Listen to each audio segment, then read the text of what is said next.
¿Qué tal, amigos? ¿Cómo están? Es un gusto para mí compartir con ustedes una nueva emisión de la Palabra de Dios para hoy. Bien, de acuerdo al versículo 1, llega esta profecía a Ezequiel en el año 11 del reinado del rey Ezequías, que sería el año 586 antes de Cristo, el año en que Jerusalén fue destruida por Nabucodonosor. Nuestro pasaje dice así: aconteció en el 11º año, en el día primero del mes, que vino a mí palabra de Jehová diciendo: Hijo de hombre, por cuanto dijo Tiro contra Jerusalén, ea bien, quebrantada está la que era puerta de las naciones. A mí se volvió, yo seré llena y ella desierta. Por tanto, así ha dicho Jehová el Señor: he aquí yo estoy contra ti, oh Tiro, y haré subir contra ti muchas naciones, como el mar hace subir sus olas.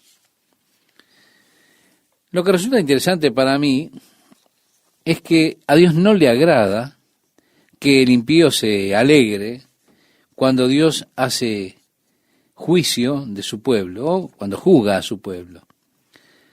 Hay una característica del amor que se expresa en la carta que el apóstol Pablo le enviara a la iglesia en Corinto, su primera carta, en el capítulo 13, que dice que el amor no se goza de la iniquidad, sino que se goza en la verdad. Aquí Dios está trayendo juicio contra Tiro, porque Tiro se estaba regocijando en el juicio que Dios estaba haciendo sobre su pueblo, contra la ciudad de Jerusalén. Y esto hacía pensando que de alguna forma ellos habrían de prosperar debido a la devastación de Jerusalén que fue hecha por Nabucodonosor. Por eso Dios declara primero que habrá muchas naciones que serán utilizadas en el juicio de Tiro, no solo Nabucodonosor. Por eso la profecía no estaría completa solamente con Nabucodonosor conquistando Tiro, sino que Dios llevaría a otras naciones para que fueran contra ellos y así fuera destruida Tiro. Hablando de la completa destrucción, primero, luego nos lleva a los detalles. Primero habla de la completa destrucción y dice: demolerán los muros de Tiro y derribarán sus torres, y barreré de ella hasta su polvo, y la dejaré como una peña lisa. Tendedero de redes será en medio del mar, porque yo he hablado, dice Jehová el Señor. Y será saqueada por las naciones. Y sus hijas que están en el campo serán muertas a espada, y sabrán que yo soy Jehová. Porque así ha dicho Jehová el Señor: he aquí que del norte traigo yo contra Tiro a Nabucodonosor, rey de Babilonia, rey de reyes, con caballos y carros y jinetes, y tropas y mucho pueblo. Matará a espada a tus hijas que están en el campo, y pondrá contra ti torres de sitio, y levantará contra ti baluarte, y escudo afirmará contra ti. Y pondrá contra ti arietes contra tus muros, y tus torres destruirá con hachas. Por la multitud de sus caballos te cubrirá el polvo de ellos, con el estruendo de su caballería y de las ruedas y de los carros, temblarán tus muros, cuando entre por tus puertas como por portillos de ciudad destruida. Con los cascos de sus caballos hollará todas tus calles, a tu pueblo matará a filo de espada, y tus fuertes columnas caerán a tierra. Estimado oyente, de esta manera es descrita la destrucción de Tiro, que vendría por parte de Nabucodonosor. Un año después de que la profecía fuese escrita, en el año 585 a.C., Nabucodonosor comenzó su sitio a Tiro.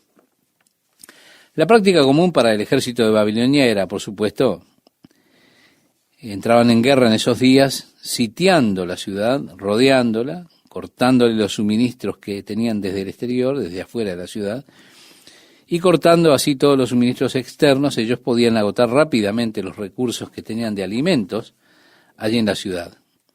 Una vez que los recursos alimenticios se acababan, las personas comenzaban a morirse de hambre.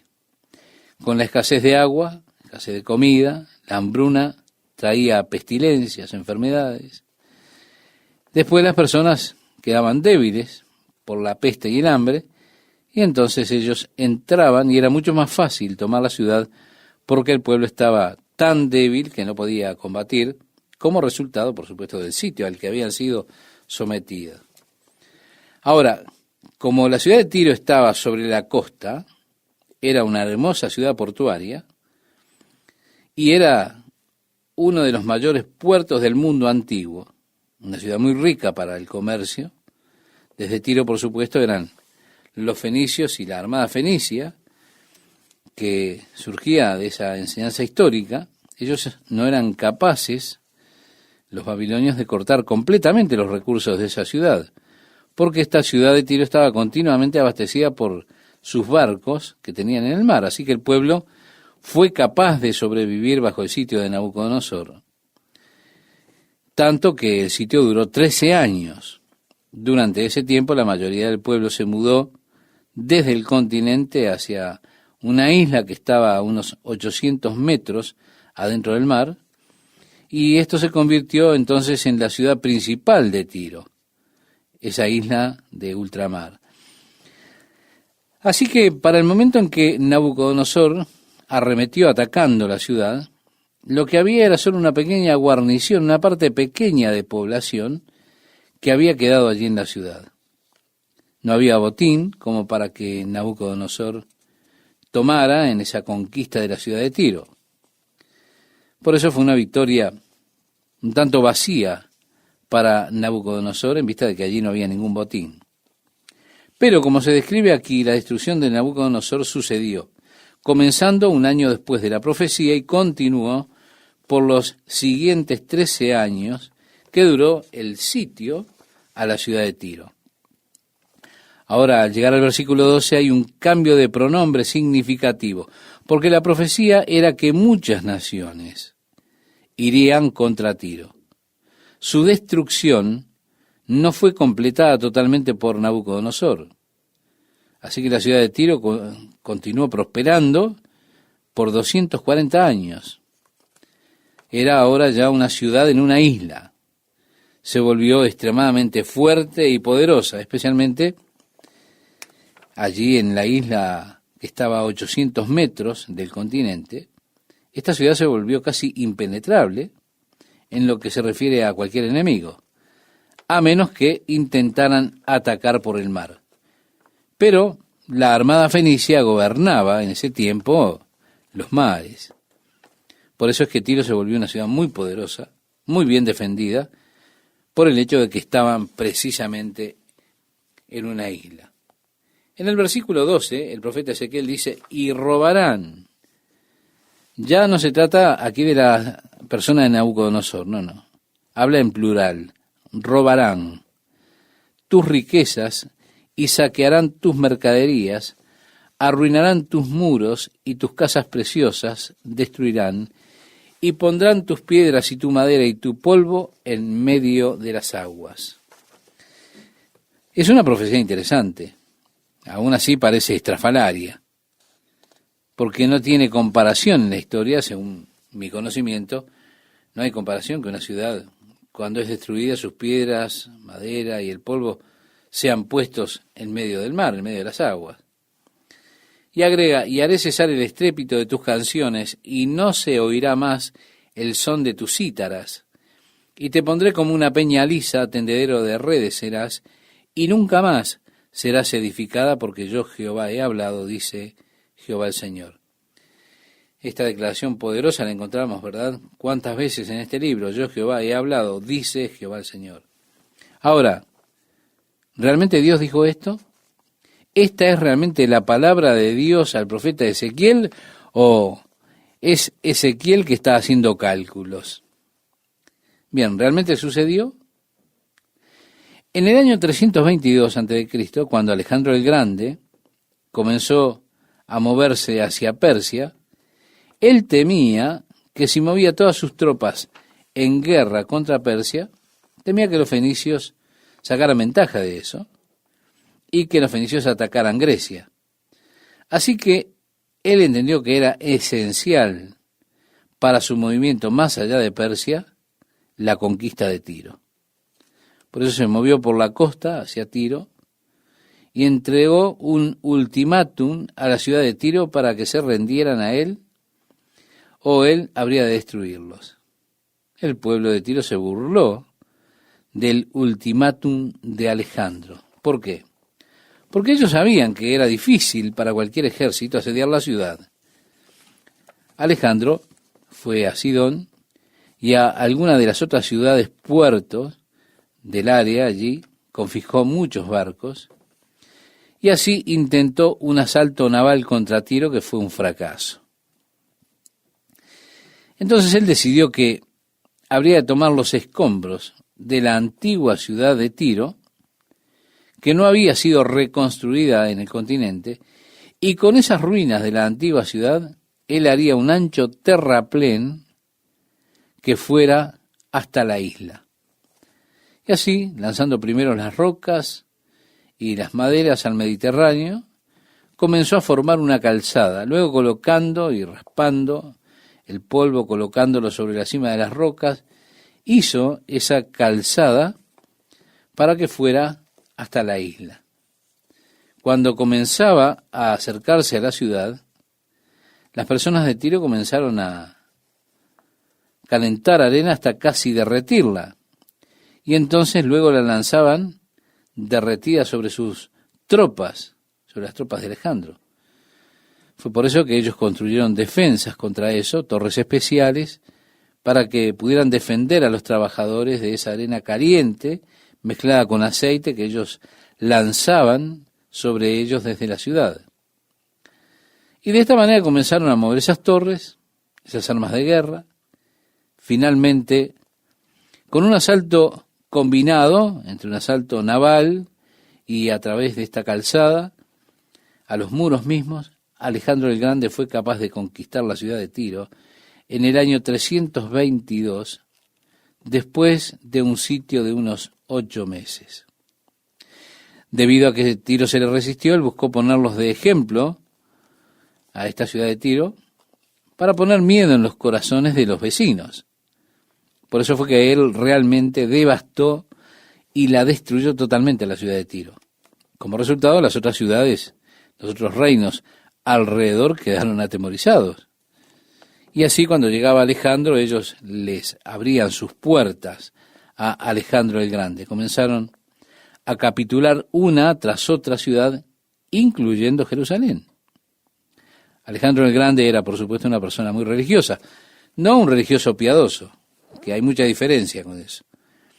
Él fue a Jerusalén, fue recibido por los judíos, la ciudad se abrió para él, y él ofreció sacrificios ante el sacerdote de Jerusalén para ofrecer por él ante sus dioses. Sí, muchas ciudades se abrieron delante de Alejandro el Grande a causa de la conquista de Tiro.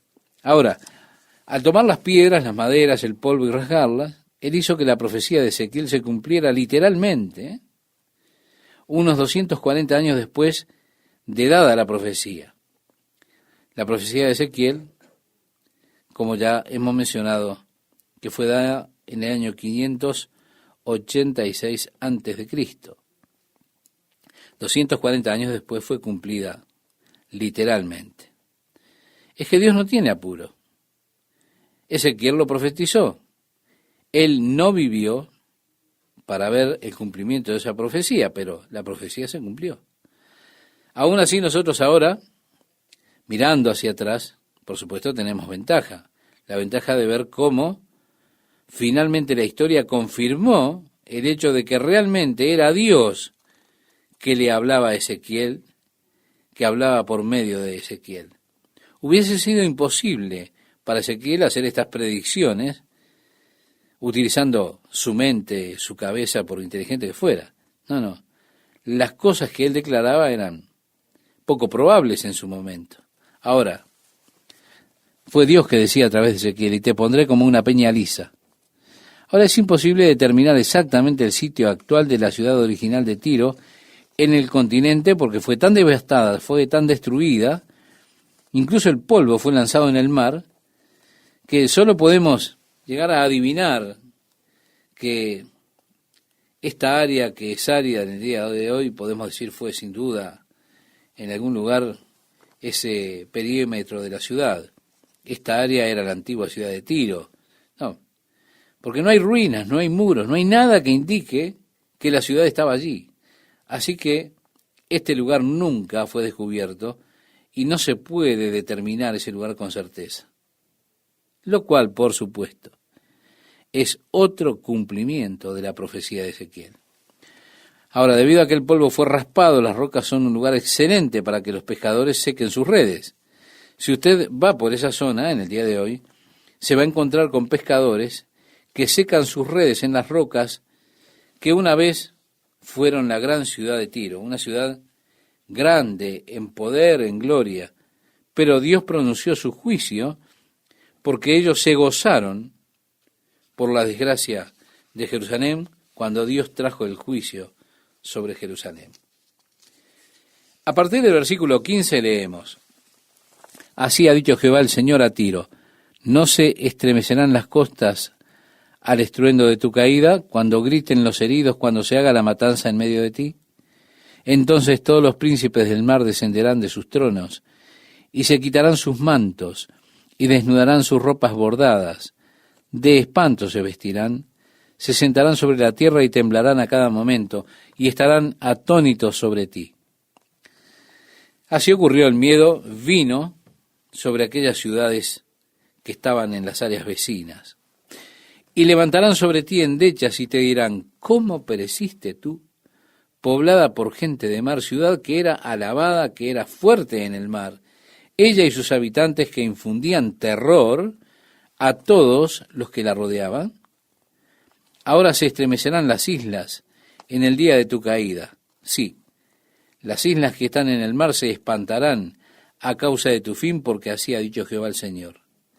Yo te convertiré en ciudad asolada, como las ciudades que no se habitan. Haré subir sobre ti el abismo, y las muchas aguas te cubrirán. Y te haré descender con los que descienden al sepulcro, con los pueblos de otros siglos. Y te pondré en las profundidades de la tierra, como los desiertos antiguos, con los que descienden al sepulcro, para que nunca más seas poblada. Y daré gloria en la tierra de los vivientes. Te convertiré en espanto y dejarás de ser. Serás buscada y nunca más serás hallada, dice Jehová el Señor. Y sí, tal es el caso. Nosotros no podemos decir exactamente dónde estaba la ciudad porque fue totalmente destruida. Todo lo que hay, todo lo que usted puede ver son rocas allí desiertas por el área donde alguna vez existió Tiro. Hay una ciudad moderna de Tiro, que es una fortaleza palestina en el sur del Líbano, pero está a varios kilómetros del sitio de la antigua ciudad. Así que, a pesar de que lleve el nombre de Tiro, no fue construida en el área donde originalmente existió Tiro alguna vez. Sin embargo, hay allí un valle en Tiro llamado Ras el Jaín, el cual los ingenieros han medido y tiene un afluente de agua de 80.000 litros por día. Así que sería un punto muy bueno para construir una ciudad debido al abundante suministro de agua fresca que tiene en ese lugar. Aún así, a pesar de ello, la ciudad nunca más se construyó en ese lugar. Por eso la palabra de Dios se mantiene hasta el día de hoy. Usted puede ir allí en nuestros días, va a esa península, puede ver la calzada que fue construida por Alejandro el Grande y puede mirarla, allí está en el agua, ver las piedras que fueron lanzadas. También puede ver los pescadores secando sus redes, puede ver esa área de ahí de las rocas que alguna vez fueron de la ciudad de Tiro, pero la palabra de Dios es verdadera y permanece hasta el día de hoy. Amiga oyente, amigo oyente, es un gusto para mí estar con ustedes nuevamente compartiendo una nueva emisión de la palabra de Dios para hoy.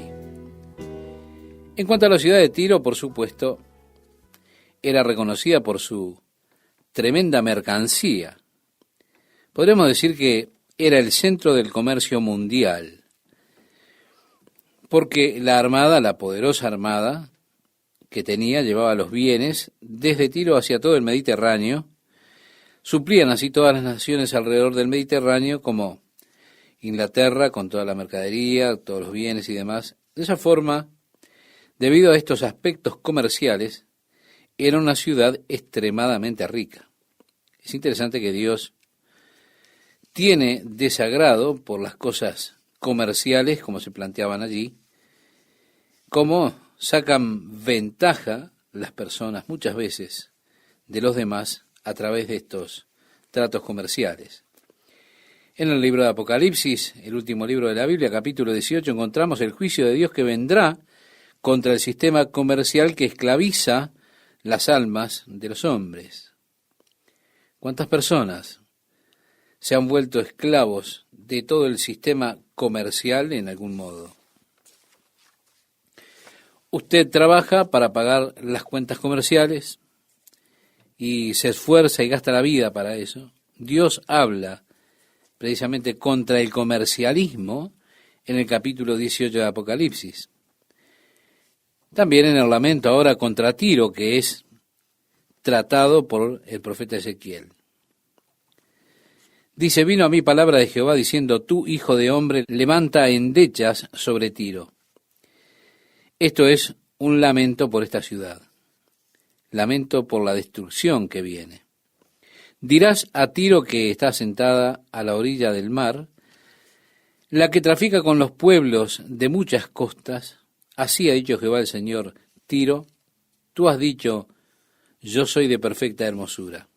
La ciudad de Tiro es comparada con uno de los barcos de Tiro, y la ciudad era la perfección de la hermosura. El área del Mediterráneo es en realidad muy hermosa, el clima es ideal. Hay un clima ideal todo el año.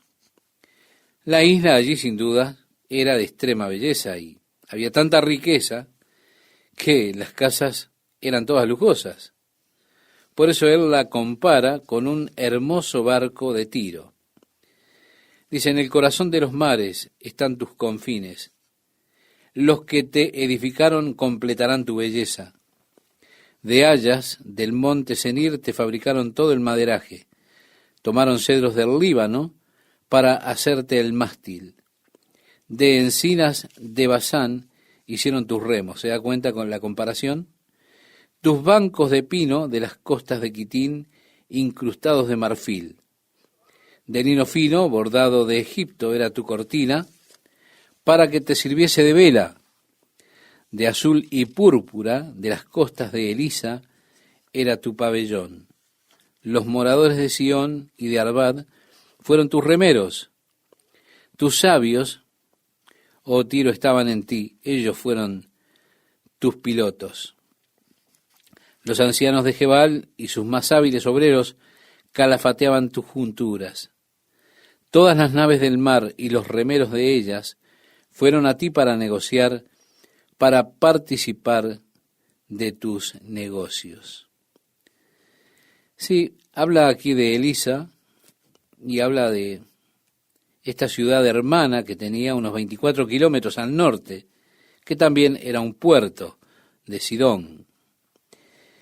Y toda la mercadería, el marfil, el lino de Egipto, con los bordados, las pieles, el cedro, el roble, todos los elementos de lujo eran parte de todo ese sistema de esta ciudad.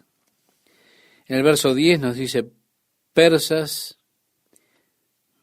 y los de Lud y Fut fueron en tu ejército tus hombres de guerra. Escudos y yelmos colgaron en ti, ellos te dieron tu esplendor.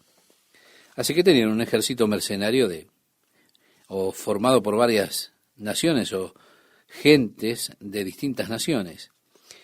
Agrega, y los hijos de Arbad con tu ejército estuvieron sobre tus muros alrededor, y los gamadeos en tus torres.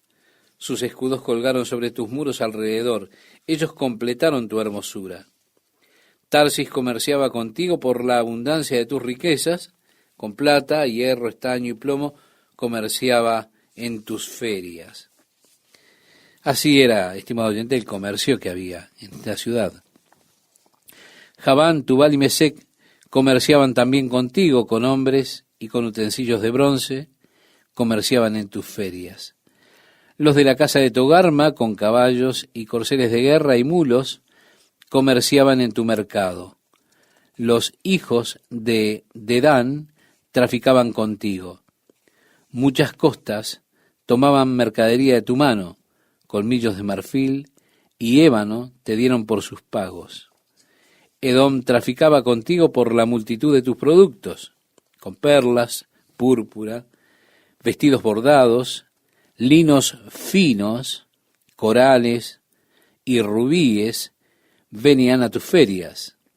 Judá y la tierra de Israel comerciaban contigo, con trigos de Minit y Panag, miel, aceite y resina negociaban en tus mercados. Damasco comerciaba contigo por tus muchos productos, por la abundancia de toda riqueza. Con vino de Helbón y lana blanca negociaban. Asimismo, Dan y el errante Javán vinieron a tus ferias para negociar en tu mercado con hierro labrado, mirra destilada y caña aromática.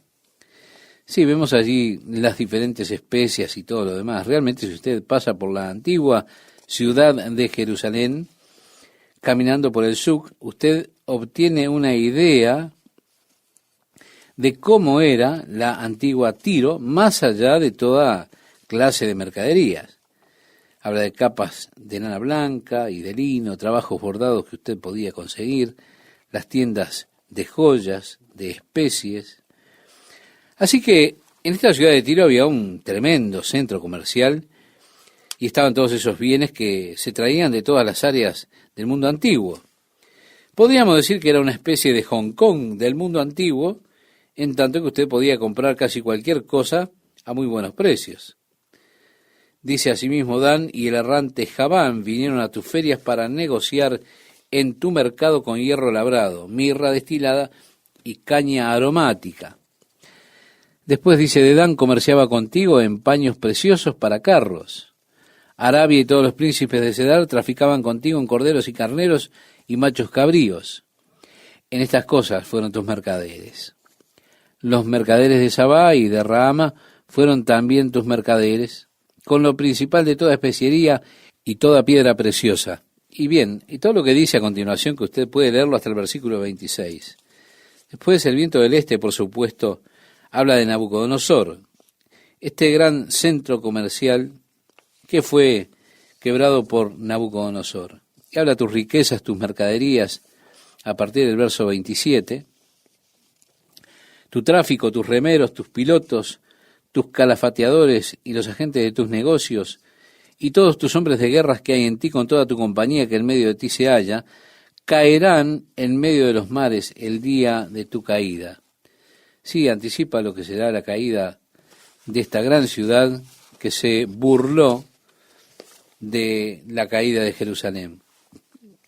Y allí vemos las personas que habían estado haciendo negocios, los mercaderes que perderían ese glorioso centro comercial. Dice, se raerán por ti los cabellos, es decir, se afeitarán a sí mismos, mostrando su pena, se ceñirán de cilicio y endecharán por ti endechas amargas con amargura de alma. Es importante, si usted lee hasta el versículo 36, que usted vea el lamento que hay allí por esta ciudad. Sí, ellos volverían a tomar ese lamento. ¿Quién como Tiro, como la destruida en medio del mar? ¿Se da cuenta?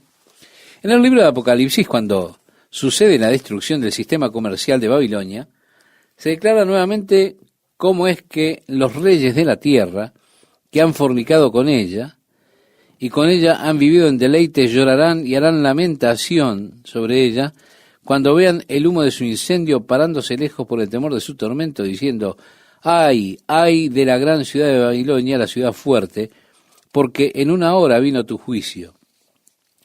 Y los mercaderes de la tierra lloran y hacen lamentación allí sobre ella, porque ninguno compra más sus mercaderías, mercaderías de oro, plata, piedras preciosas, perlas, lino fino, púrpura, seda, escarlata, toda madera olorosa, de todo objeto de marfil, de todo objeto de madera preciosa, de cobre, de hierro y de mármol.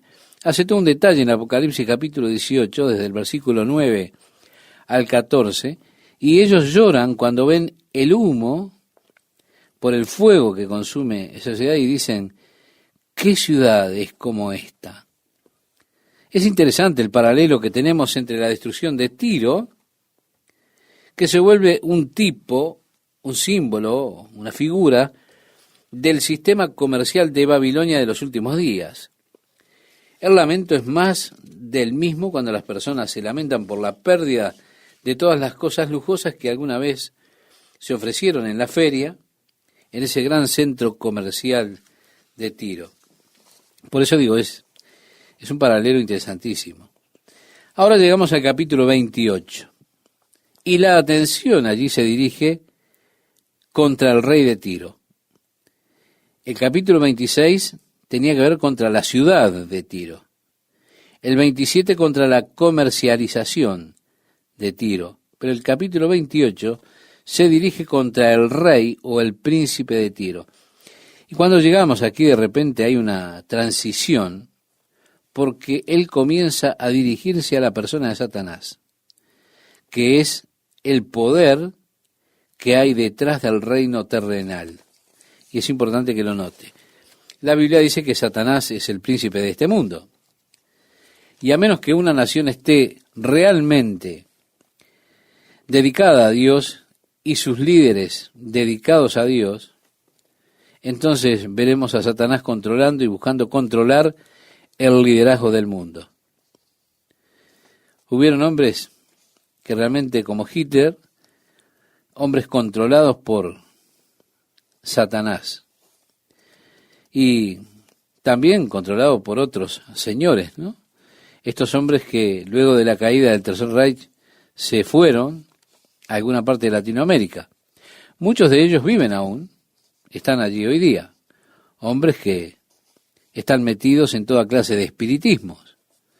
Ellos controlaban a Hitler durante el período del Tercer Reich.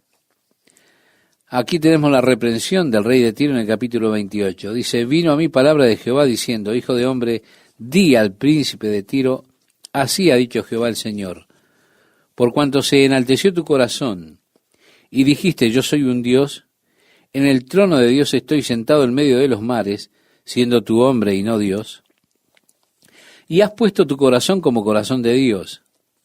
Ahora, inmediatamente esto nos hace pensar en la segunda carta que le escribe el apóstol Pablo a los tesalonicenses en el capítulo 2, cuando se habla del anticristo que ha de venir, y dice que se pondrá de pie en el templo de Dios y ha de declarar que Él es Dios, y demandará ser adorado como Dios, hecho que ocurrirá en los últimos días. Tenemos aquí el príncipe de Tiro, que es un tipo interesante del anticristo, declarándose a sí mismo Dios y colocándose él mismo como Dios. Esto realmente sucedió. El rey de Tiro asumió el rol de Dios y se proclamó el ser Dios, comenzando a demandar la adoración de las personas. Dice el versículo 3, he aquí que tú eres más sabio que Daniel. Esto es lo que él decía de sí mismo. Él decía que era más sabio que Daniel. Por supuesto, es interesante que Daniel es mencionado nuevamente. Era un contemporáneo de Ezequiel. Y sin duda la fama de Daniel se había esparcido, había corrido, quizá probablemente debido a la interpretación que había hecho del sueño de Nabucodonosor. Eso quizá le dio a Daniel la fama, al instante el reconocimiento.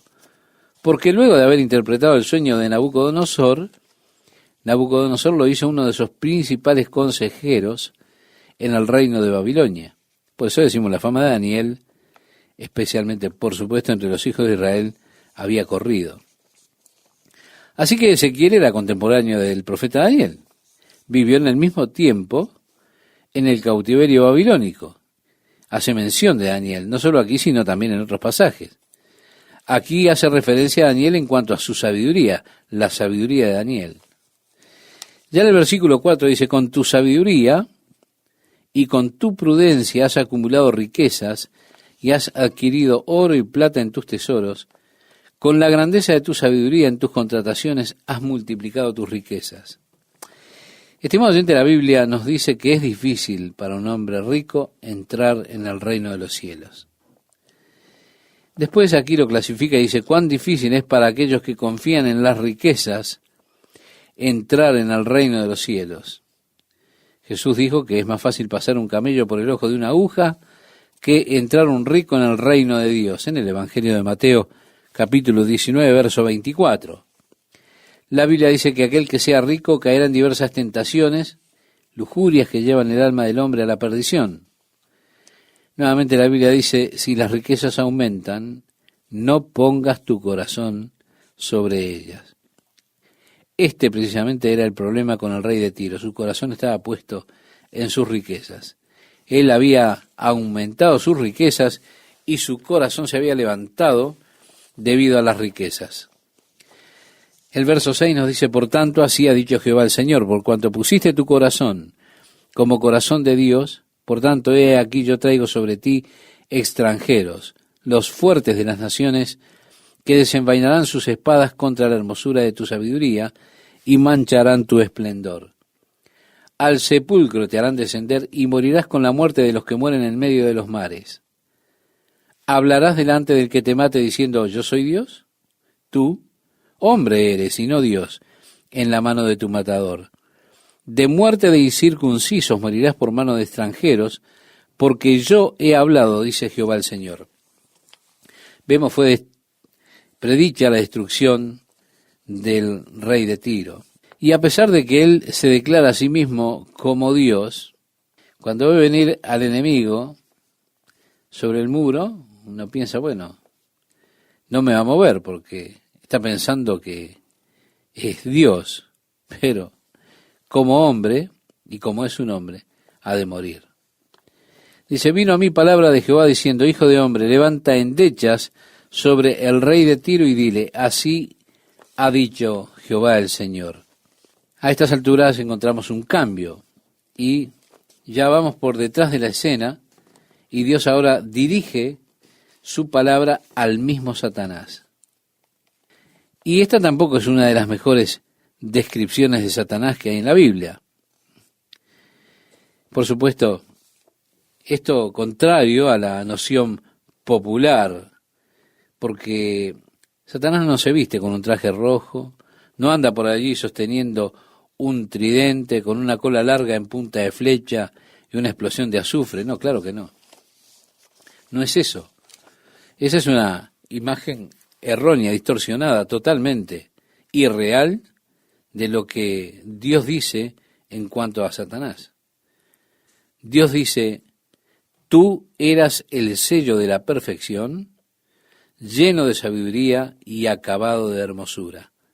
Así era antes de aparecer el pecado en este querubín. Era el sello de la perfección, lleno de sabiduría y acabado de hermosura. ¿Cómo están, amigas y amigos? Es un gusto compartir nuevamente la palabra de Dios para hoy con ustedes. El versículo 12 expresa, en Edén, en el huerto de Dios estuviste. Bien, sí, él estaba allí y hablaba con Eva, la tentaba a comer del fruto que Dios había prohibido que comieran de él. Agrega, de toda piedra preciosa era tu vestidura, de cornerina, topacio, jaspe, crisólito, berilo y onice, de zafiro, carbunclo, esmeralda y oro. Los primores de tus tamboriles y flautas estuvieron preparados para ti en el día de tu creación. Tenemos allí una descripción de Satanás, antes de esto, por supuesto, antes de su caída. Luego de su caída, él estuvo en Edén, pero él estaba cubierto de toda piedra preciosa y demás. Hay algunos que dicen que Satanás es el autor de la música, debido a los primores de tus tamboriles y flautas, estuvieron preparados para ti en el día de tu creación. Bueno, me parece que es forzar las escrituras decir eso y llevarlo a este punto. No soporto esa clase de exposición bíblica que toma un versículo como este y construye toda una doctrina a partir de ese versículo. Aún así están aquellos hombres que son ignorantes y toman esta clase de pasajes intentando hacer un gran discurso, una gran teoría, y entonces lo utilizan para abordar a todos los instrumentos musicales diciendo que son de Satanás y que este versículo los prueba. Eso es realmente tonto. El versículo 14 dice, tú, querubín grande protector. Sí, él era un querubín ungido. Un querubín, por supuesto, es un ángel en un rango superior. Encontramos en la Escritura que hay 4 querubines que están alrededor del trono de Dios. Sin duda, Satanás, antes de su caída, habitaba cerca de Dios en el cielo. Parece que él tenía un estatus muy alto en ese momento, tan alto que cuando Miguel estaba luchando con él, teniendo respeto por la posición que Satanás tuvo una vez como una autoridad alta en el cielo, Miguel no levantó ninguna acusación en su contra cuando estaban disputando sobre el cuerpo de Moisés, sino que Miguel dijo, el Señor te reprenda. Satanás tenía una posición alta en el reino celestial antes de caer. Dios dice, tú, querubín grande, protector.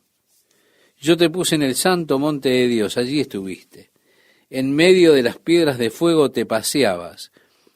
Perfecto eras en todos tus caminos, desde el día que fuiste creado hasta que se halló en ti maldad.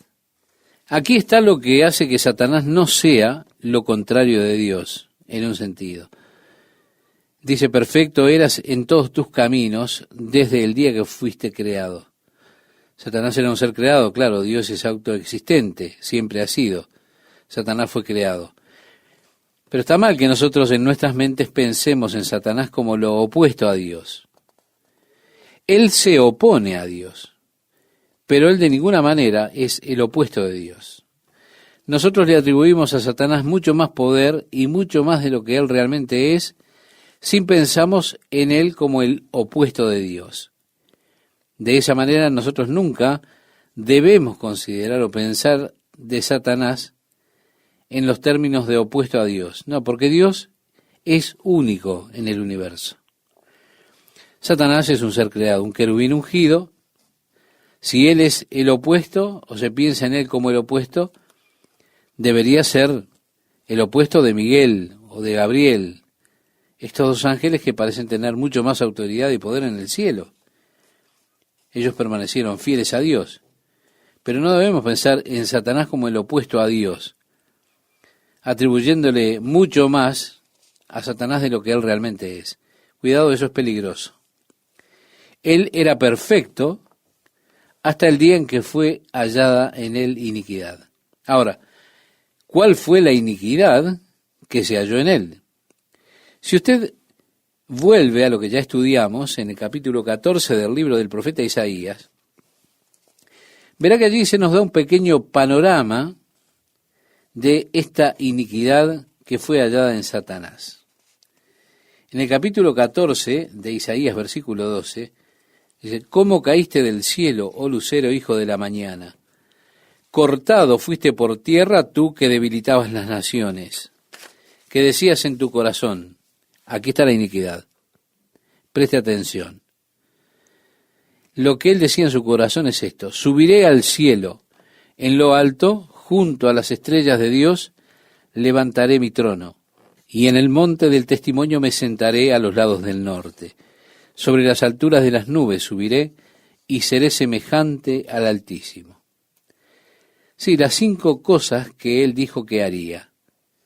Ese es el ejercicio de la voluntad contra la autoridad de Dios.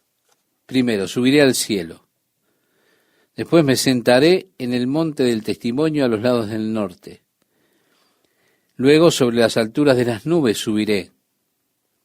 Seré como el Altísimo. Mire, el ambicioso plan de Satanás contra la autoridad de Dios. Así que hasta ese momento él había sido un modelo, era perfecto en todos sus caminos, hasta que se halló en ti maldad. Luego dice el profeta, a causa de la multitud de tus contrataciones, fuiste lleno de iniquidad y pecaste, por lo que yo te eché del monte de Dios y te arrojé de entre las piedras del fuego, oh querubín protector.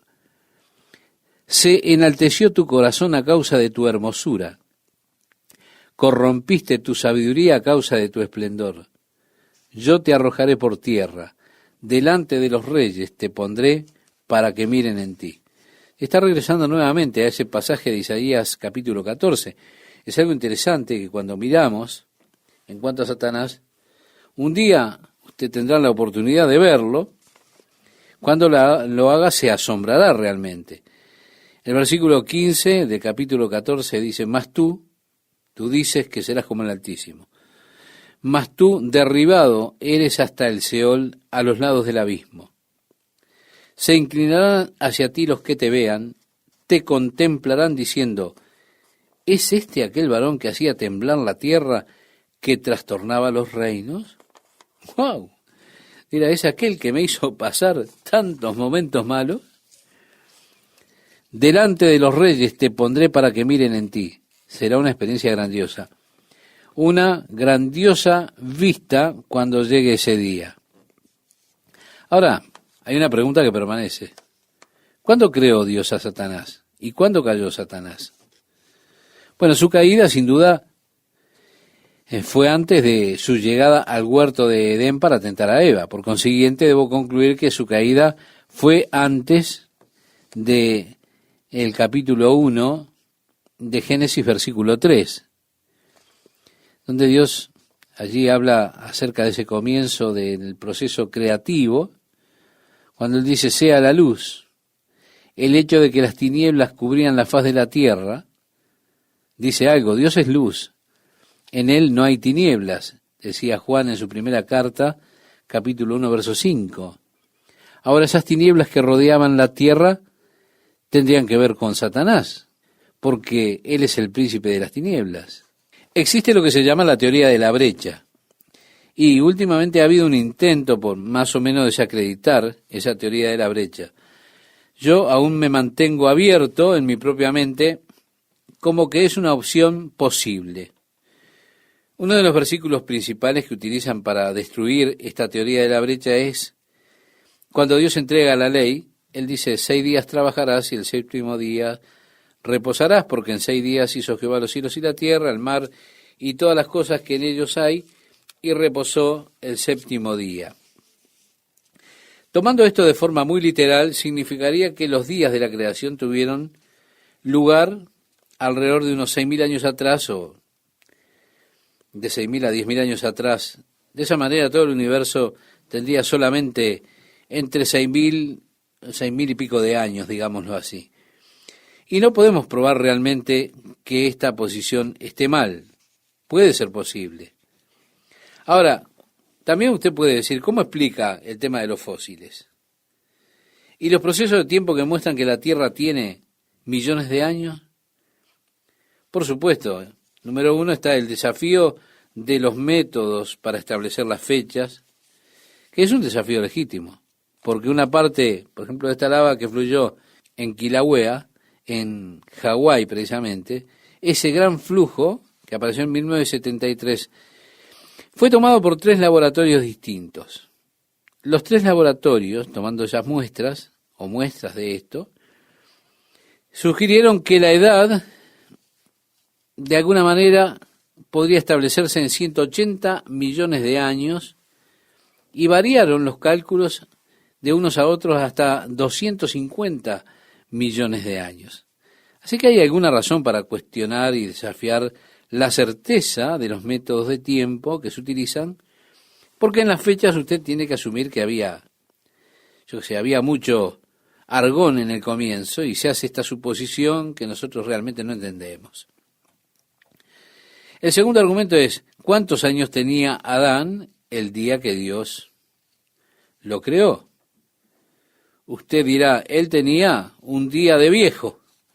Bueno, entonces, ¿él ya tenía dientes cuando Dios lo creó? ¿Cuán alto era él? Así que cuando Dios creó a Adán, había sin duda lo que llamamos factores de tiempos de la edad, que si usted mira a Adán el día que Dios lo creó, usted diría, bueno, él debe tener unos 30 años. Mira el desarrollo del esqueleto, el desarrollo muscular, los dientes y demás, y usted dice, bueno, debería tener 30 años. Así que Dios no lo creó como un niño, sino como un hombre con factores de tiempo de la edad. Ahora, por supuesto, nosotros sabemos que Dios puede hacer cualquier cosa, dentro de lo que no traspasa su justicia y los límites que establecen sus atributos. Así que Dios pudo haber creado la tierra con fósiles ya en su estructura, con factores de edad allí, si Él hubiese querido hacerlo. El problema que yo veo es que eso entonces incluye a Satanás. Y cuando Dios creó entonces a Satanás, en este sexto día de periodo de creación, ¿se da cuenta? Entonces, ¿cuándo cayó Satanás? ¿Cómo es que él entró tan temprano al jardín del Edén? La teoría de la brecha, de la cual yo creo que tiene una gran cantidad de crédito, que ha sido determinada por Pember en su libro Los primeros años de la Tierra, toma Génesis 1, versículo 1, como un relato de la creación original, cuando dice en el principio creó Dios los cielos y la tierra. En el comienzo, cuando sea que haya sido. ¿Cuántos millones o billones de años atrás? Bueno, no sé. No hay nada que se pueda estimar realmente. Y que la tierra tal vez fue una parte del reino de Satanás como el querubín ungido que protegía. Bueno, en un hermoso reino mineral sobre la tierra hasta el día en que la maldad fue hallada en él y él fue destruido y expulsado. Bueno, en ese momento la tierra se volvió desolada, la oscuridad cubrió la faz del abismo. Y así lo que usted tiene en Génesis, desde el versículo 3 en adelante, sería la recreación de la tierra, para que el hombre pudiera habitarla en su forma actual. Pero la clase de animales, criaturas, que están todas allí en los registros fósiles, bien pudieron haber existido en esos millones de años anteriores a Génesis, versículo 3. Es decir, en Génesis capítulo 1, versículo 3. De esa manera todas las edades concordarían, porque nosotros no sabemos cuándo sucedió la creación original, y hay argumentos viables, por supuesto, el hecho de que Satanás llegó tan pronto, él ya había caído cuando viene a tentar a Eva, y también el hecho de que había allí oscuridad sobre la tierra, sobre la faz del abismo y demás, todo tiende a mostrar o a darle crédito a esa teoría de la brecha, y que la tierra estaba de alguna forma desordenada y destruida por la rebelión de Satanás que pecó contra Dios, porque Dios cuando hace las cosas no las hace desordenadas, vacías. Eso sin duda ha llegado a estar allí, o cabe la posibilidad de que llegó a estar así por la rebelión de Satanás, porque él fue arrojado por tierra, como dice el profeta. Una lectura literal del versículo 2 puede ser, pero la tierra estaba vacía y desolada. No es consistente con los actos creativos de Dios, porque Dios no crea algo vacío y desolado. Cuando Dios la creó, Él la creó perfecta. Dios vio la luz que era buena. Dios vio la tierra que era buena. Dios vio animales, eran buenos. Porque no es consistente con Dios crear algo vacío y desolado, sin forma. Así que hay algunos argumentos muy poderosos para la teoría de la brecha, y yo no la tengo en mi propia mente como totalmente segregada, como no valiosa de consideración, y de esa manera yo no tengo bien determinado en mi mente en cuanto a la creación se refiere, cómo fueron las cosas. Es para mí aún un capítulo abierto, un archivo abierto, y espero tener más información. Yo sé que Dios pudo haber creado todo hace 10.000 años atrás, 6.000, no tengo problema con eso.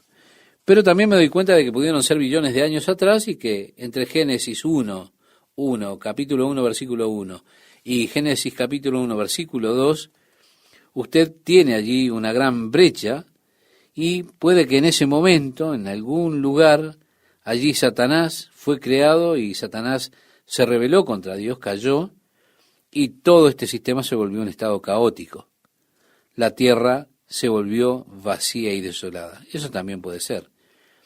Así que uno no puede ser tan dogmático en la mente con estas cosas, a pesar de que yo sé que hay muchas personas que lo son, que son muy dogmáticas en esto. Siguiendo adelante en el versículo 18 nos dice, con la multitud de tus maldades y con la iniquidad de tus contrataciones, profanaste tu santuario. Yo pues saqué fuego de en medio de ti, el cual te consumió, y te puse en ceniza sobre la tierra a los ojos de todos los que te miran. Sí, Satanás finalmente será lanzado en el lago que arde con fuego y azufre, que es la muerte segunda. Esa es la referencia a eso, a ese hecho, aquí en este pasaje. Satanás tiene grandes libertades ahora.